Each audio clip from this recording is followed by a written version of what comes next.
Enggak, Terus? pay later.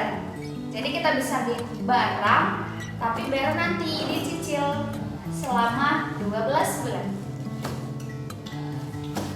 Gak boleh tau kak, haram itu hukumnya riba. Emang iya? Ada aturannya dalam Islam? Jelasin dulu mak.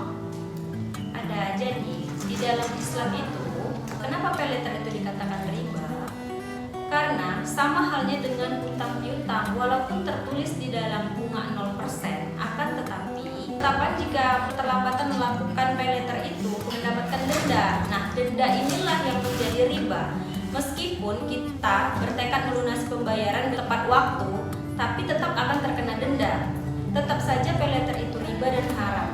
Di mana fenomena sekarang itu menjadi tren di kalangan masyarakat belakangan ini. Lebih banyak perusahaan e-commerce yang menawarkan alternatif pay later ini, kayak di toko oren, di hingga perusahaan yang lain-lainnya, yang tidak hanya ditemui di belanja online, tapi juga pembelian aplikasi tiket m-banking. Jadi dalam Islam itu tidak diperbolehkan karena yang membuat transaksi jual beli itu jadi haram adalah riba. Ada juga dalil yang bisa dijelaskan. Al-Mujahid rahimahullah berkata, dahulu orang-orang jahiliyah bila ada orang yang berhutang kepada seseorang dan telah jatuh tempo dan belum mampu melunasinya, engkau akan aku beri demikian dengan syarat engkau menunda tagihanmu, maka pemberian utang piutang pun menunda tagihannya. Betul kak. Tuh. Jadi riba itu adanya biaya tambahan akibat kita bayarnya tertunda.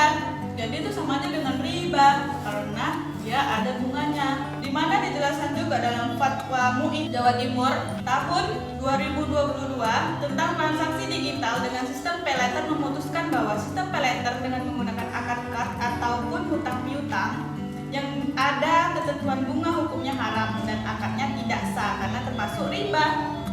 Gitu. Jadi kalau misalkan kita nih mau beli, mending kita belinya secara cash aja atau enggak tunggu punya uang. Jadi kita tidak membebankan diri kita itu dengan pay later itu. Ya kalau nanti kita ada uang, kalau enggak gimana? Kan kita menyusahkan diri kita sendiri gitu. Oh, jadi gimana dong? Udah banyak lagi paketnya. Oke guys, jadi alangkah lebih baiknya kita jauhi ya yang namanya pay later itu atau bayar nanti, baik itu di toko orange, merah, jingga atau biru lainnya. Jadi kalau misalnya kita ada keinginan beli sesuatu, lebih baik kita simpen dulu atau kita tabung dulu ya. Jangan terpengaruhi oleh yang namanya diskon. Terima kasih.